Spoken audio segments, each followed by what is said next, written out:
সারা দুনিয়ার বাণিজ্যের ক্ষেত্রে শ্রম আইন এখন অত্যন্ত গুরুত্বপূর্ণ উপাদান।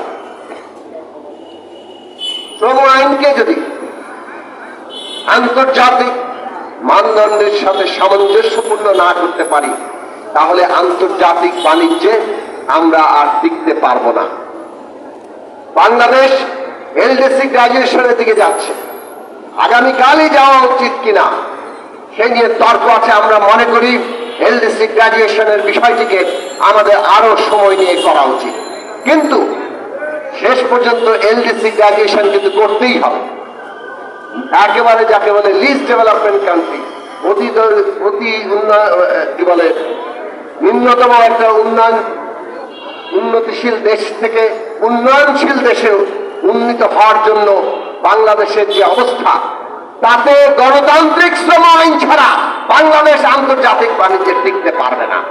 অতএব মালিক শ্রেণী সরকার, সমস্ত পলিসি মেকারদের আমরা বলতে চাই, আজকে বাংলাদেশে যদি একটা বিরাট সম্ভাবনার জায়গা থেকে আমরা আমাদের পুরো রাষ্ট্র, আমাদের অধিকার, আমাদের মর্যাদার প্রশ্নগুলোকে নতুন করে না ভাবি, তাহলে এই বাংলাদেশের উন্নতি আমরা নিশ্চিত করতে পারবো না।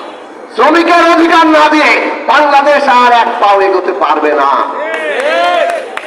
কাজেই আপনারা শ্রমিক ভাই বোনেরা ঐক্যবদ্ধ হন, নিজেদের এমন ঐক্য করে তুলুন যাতে সংগ্রামের মধ্য দিয়ে আমরা আমাদের দাবি দেওয়া আদায় করতে পারি।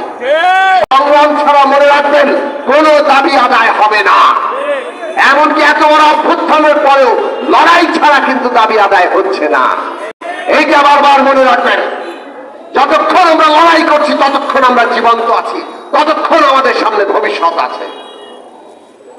আজকের বাংলাদেশ আমরা 5ই আগস্টের পর থেকে শুরু থেকে পরিষ্কার করে বলছিলাম যে আমরা ফ্যাসিস্ট সরকারের পতন ঘটিয়েছি, এখন ফ্যাসিবাদী ব্যবস্থাকে বিদায় করে একটা গণতান্ত্রিক রাজনৈতিক ব্যবস্থা, একটা নতুন গণতান্ত্রিক রাজনৈতিক বন্দোবস্ত আমাদের প্রতিষ্ঠা করতে হবে।